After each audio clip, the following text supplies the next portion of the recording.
يا أيها الذين آمنوا استعينوا بالصبر والصلاة إن الله مع الصابرين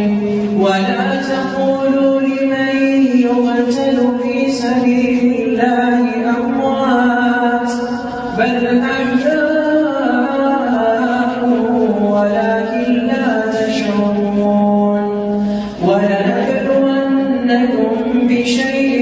من الخوف والجوع ونقص من الأموال والأنفس والثمرات وبشر الصابرين الذين إذا أصابتهم